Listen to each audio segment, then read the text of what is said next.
Whatever the motivation. Joining our panel to talk about it is Jeffrey Goldberg, columnist for Bloomberg View, and also he writes for The Atlantic. So why take on this American exceptionalism thing? I gotta believe it's because he knew it would bother not just President Obama, but us, the people. Look, it's not fair to say that his only policy is to put his finger in our eye all the time. He has some deeper strategic. But yeah, look. It's a policy. Look, Russia's weak. Russia lost. Russia's the successor state to the Soviet Union, which lost. Their policy is in many ways a resentment-based policy. And so, if Obama embraces exceptionalism, he's going to attack exceptionalism. If Obama denied exceptionalism, maybe do the opposite. You cannot underestimate the role of resentment and humiliation in this relationship. Are we exceptional? Yeah, we're exceptional. Actually, we're great. The truth of the matter is that I was surprised. We defeated fascism and communism in a single century. That's pretty exceptional. Pew actually polls on this. The American people is the greatest country in the world, or one of the greatest countries in the world, or nothing. And it's under 50% who say the greatest country in the world. It's like 48%. 42% say one of the greatest countries in the world. It's actually not as widespread a belief as I thought that we are this shining beacon on a hill. It's probably the poll numbers have probably gone down. But don't you think this about the president himself? That whole point about exceptionalism, and we've all parsed this op-ed, came after a point where he said, the president and I have developed a relationship of trust. I think it was present tense, developing. Developing, okay, that's okay. And now I will ruin it by sticking my finger in. And now I'm going to say that he thinks you're so exceptional, but by the way, you're not, and he's not. The implication is, right, don't give me this, you're better than we are, President Obama, and don't ever say that. Right. Look, again, don't forget, step back in history. They lost. He was a KGB agent who was trained his whole life to fight America. He was raised to believe that his system was superior. It turned out not to be superior. That's what Syria is. Syria is a proxy for this in some ways. What Syria is Syria was in the Soviet sphere of influence for a long time.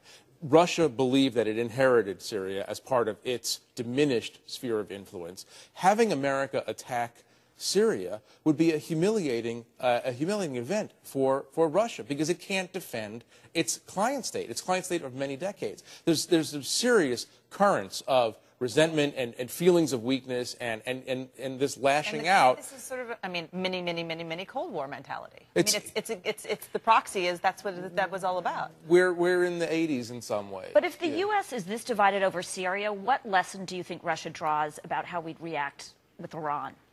Well, what Russia thinks, this is the thing. This is to say this in President Obama's credit. The only reason Vladimir Putin came up with this possibly fake solution to a real problem is because he must have had enough of a sense that Obama might be, from his perspective, crazy enough to go do this. And so, we are here. No, crazy, bold, strong, whatever he perspective. Look, obviously, these things have developed because President Obama thought and suggested to the world that I'm going to go use force. You've spent time with President Obama. You know him. You have a sense.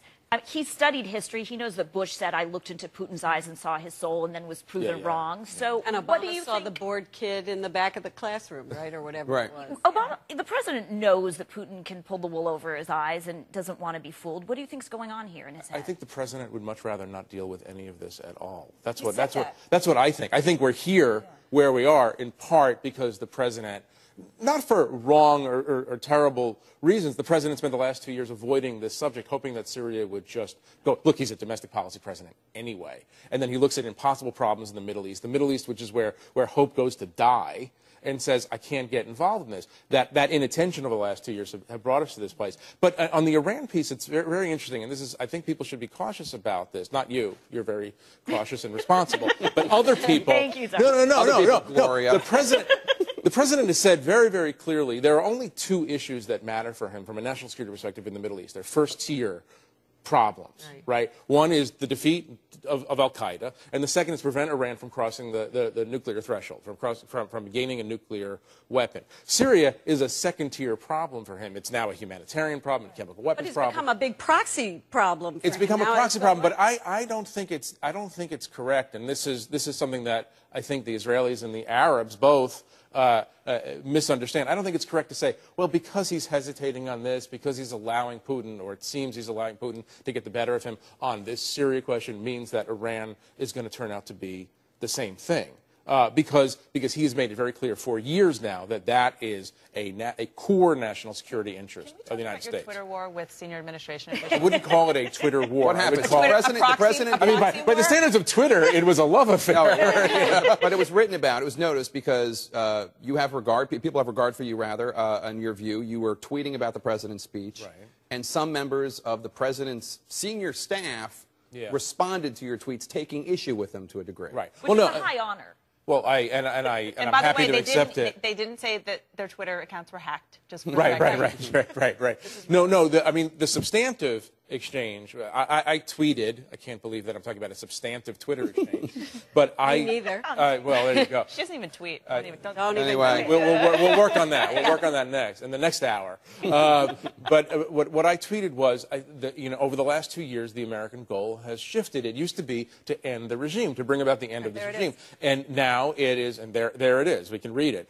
We just want to take away one of his weapon systems. So our goals have diminished. And Ben Rhodes, Deputy National Security Advisor, guy who writes a lot of the president's speeches, among other duties, said, it remains, an orderly political transition remains a goal of the Obama administration. Right. U.S. position remains Assad leaving power is part of a political process, but we must also act to specifically remove chemical weapon threat. Right. And what I said in response to that was, it's fine that that's your goal, but it's only. But it's not part of what they're. It's a rhetorical goal. Yes, and we want all children to have access to unicorn rides, but it doesn't. I'm not knocking it I'm trying not to knock it in a facetious way, but they're not working on that anymore. And the inadvertent problem here, the inadvertent problem that arises, that when you start negotiating with the Assad regime about its CW problem, you're not talking to them about the larger problem, which admirably you keep bringing up, which is, wait, he's murdered 99,000 people